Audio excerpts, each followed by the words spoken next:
tarde a todos. Eu vou falar sobre o capítulo 25, que é Buscai e achareis. E o item 1, ajuda-te que o céu te ajudará. Ajuda-te que o céu te ajudará é uma postura que a gente deve seguir quando a gente entende que precisa mudar alguma coisa dentro de nós, né, nas nossas vidas, e entendemos que isso começa no dia a dia, porque toda mudança começa no cotidiano. A gente não pode deixar para depois o que pode ser feito hoje, não é verdade? E quando a gente toma resoluções na vida da gente, com a modificação para melhor, a gente tem que levar em conta o nosso cotidiano, porque só ali no dia a dia é que a gente entende a importância do que nós somos, do que nós queremos e do que nós deveremos ser. Se existe alguma coisa que nós devemos mudar, porque está nos incomodando, é no nosso cotidiano que nós vamos tirar isso de dentro de nós, né? Eu vou contar uma historiazinha, aliás, eu vou ler uma historiazinha para vocês, que alguns aqui já devem ter ouvido, e ela ilustra bem a nossa palestrinha de hoje. Um sábio caminhava com seus discípulos por uma estrada tortuosa, quando encontraram um homem que, ajoelhado de mãos postas, rogava a Deus que o auxiliasse a tirar seu carro do atoleiro. Situação, né? O carro lá no atoleiro e eu aqui ajoelhada, pedindo a Deus que me ajudasse. Todos olharam para ele, sensibilizaram-se e prosseguiram. Alguns quilômetros à frente, encontraram outro homem que tinha igualmente o carro preso ao lodaçal. Esse, porém, esbravejava, reclamando muito, mas tentava com todo empenho liberar o carro dele do atoleiro. Comovido, o sábio propôs aos discípulos ajudá-lo. Reuniram todas as forças e conseguiram tirar o carro do atoleiro. Após os agradecimentos, o viajante se foi muito feliz. Os aprendizes ficaram surpresos e indagaram do mestre: Senhor, o primeiro homem orava, era piedoso e nós não o ajudamos. Esse, que era rebelde e até praguejava, recebeu o nosso apoio. Por quê?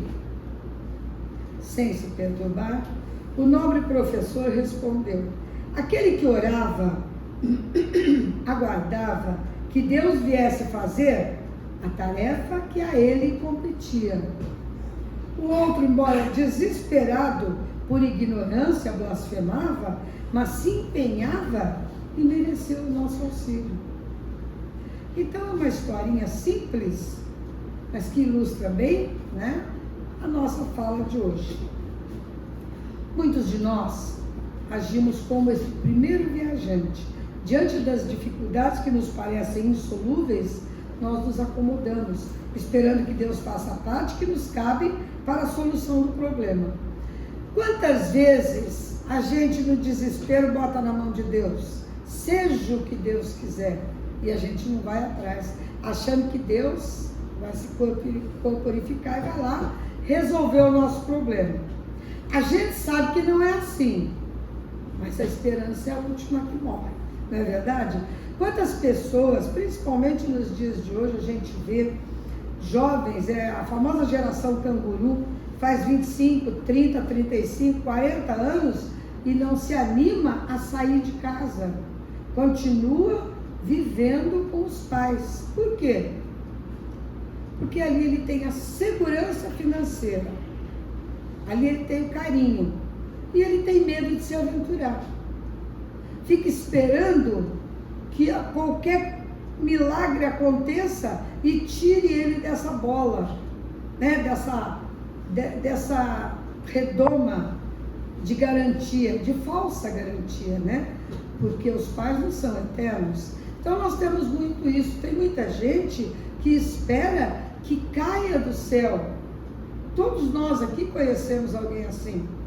Tem gente que sonha em ganhar na loteria e joga toda semana. E sonha e faz planos como se aquilo realmente fosse realizado. e pede a Deus fervorosamente. Quero sonhar com os números. Eu tinha um vizinho que ele queria toda semana sonhar com os números. Coitadinho, eu mudei de cidade e ele nunca conseguiu nada com os números. Então, realmente, muitos de nós não vamos atrás do problema.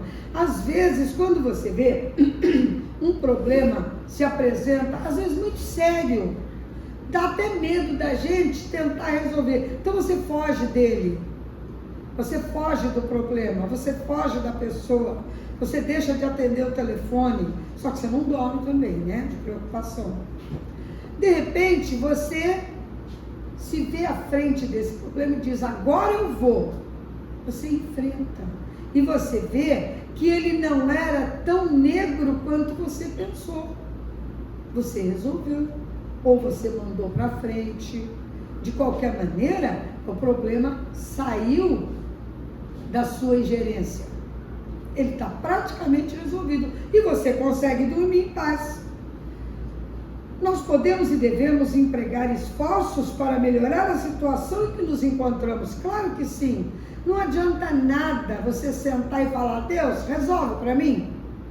Porque Deus não vai resolver.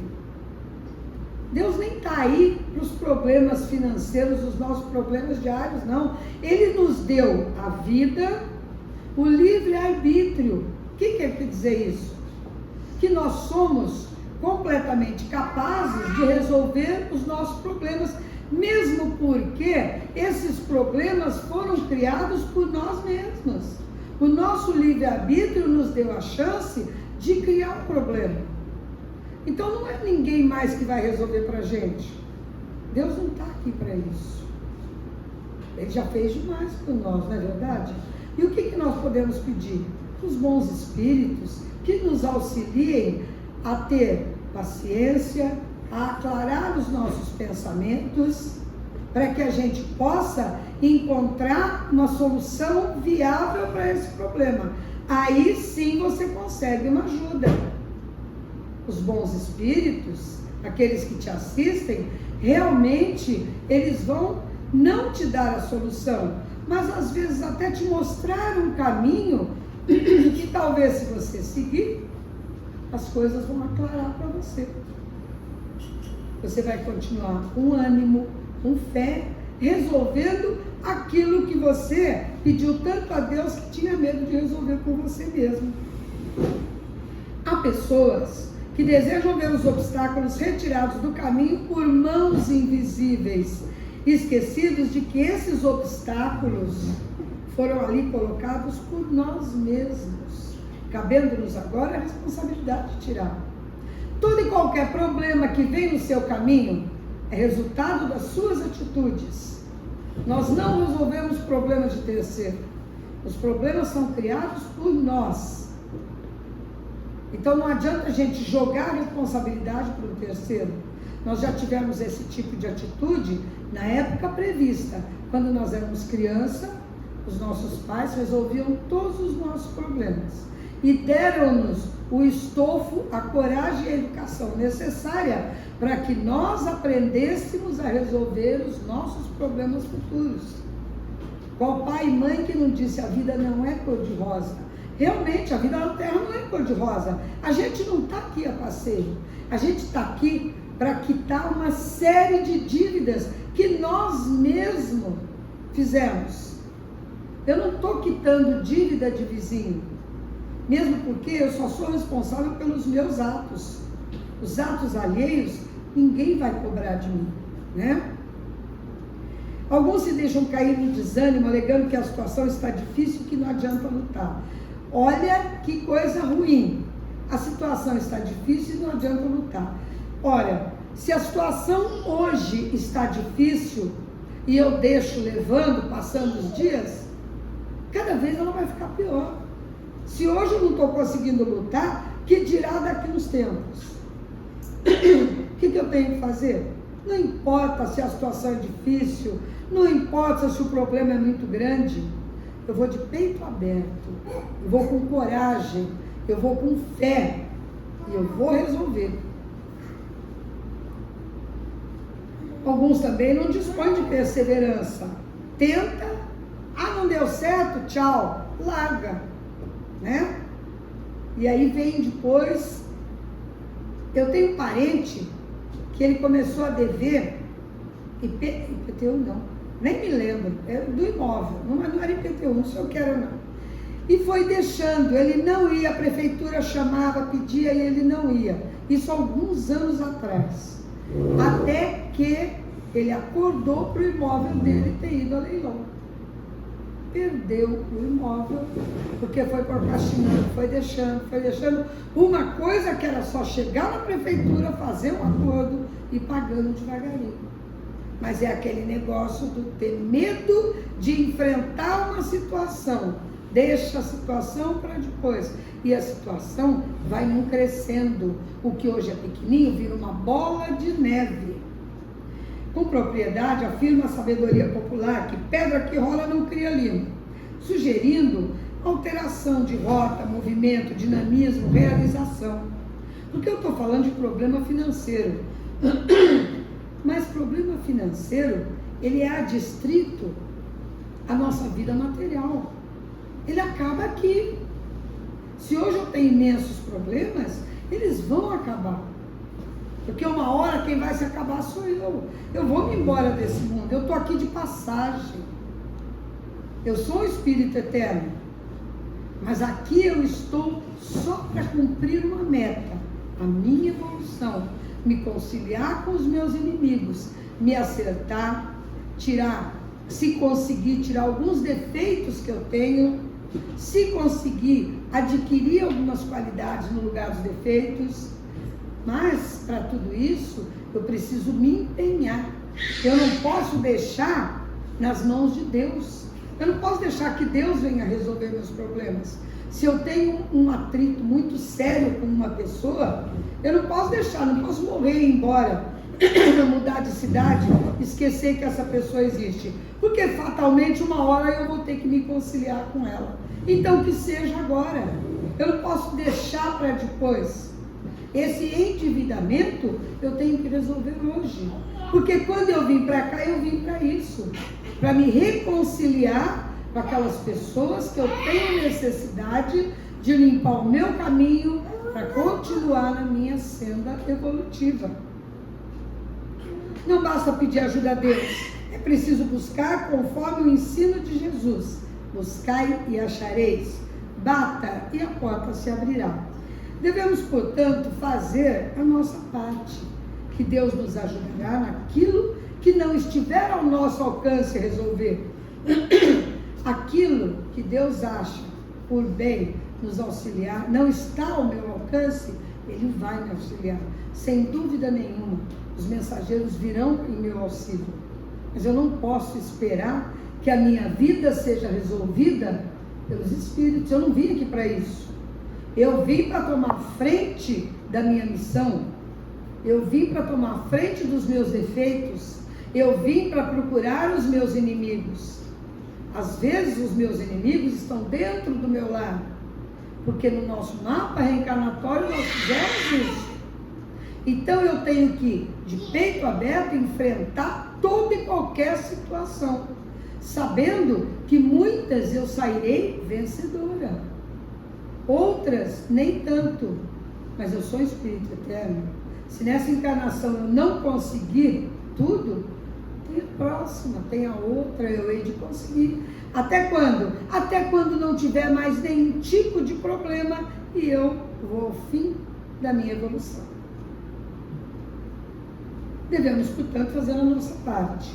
Seria ideal que, sem reclamar e pensando corretamente, fizéssemos esforços para tirar do atoleiro o carro da nossa existência. A gente reclama muito, né? A gente reclama demais. Eu comprei um carro, fiquei felicérrima. Daqui 2 anos eu já estou xingando o carro porque ele está velho. Eu nunca estou feliz. Eu tenho 1000 roupas, eu quero 1001, porque fulano tem mais que eu. Então, nós nunca estamos bem. Aquele amigo que nos aquece o coração, a gente encontra defeitos nele. O marido, a esposa tem lá seus defeitos, mas são os nossos companheiros do dia a dia. Mas a gente encontra defeito. A gente não cala o coração e dá o amor. A gente não dá o carinho. A gente dá o desprezo. A gente dá o pouco valor. Não é verdade? É difícil você valorizar a pessoa que está do seu lado como ela deveria ser valorizada. Eu não estou falando só da parte conjugal, não. Filhos. Quando a gente quer ter filhos, a gente sonha que eles serão perfeitos, lindos, inteligentes, ótimos filhos. Eles não vão ter nenhum defeito. E quando tem defeito, a gente reclama dos filhos. Então vejam que a gente passa a vida reclamando, né? Que seria ideal que, sem reclamar e pensando corretamente, fizéssemos esforços para tirar do atoleiro o carro da nossa existência. Fizéssemos esforços sem reclamar, a fim de seguirmos adiante, felizes, com coragem e disposição, confiantes que Deus sustentará as nossas forças para que a gente possa triunfar. Nunca tenhamos dúvida de que Deus nos sustenta, sim. Só que quando Ele nos deu o livre-arbítrio, foi para que nós dirigíssemos a nossa vida e da melhor forma possível. Muito obrigada.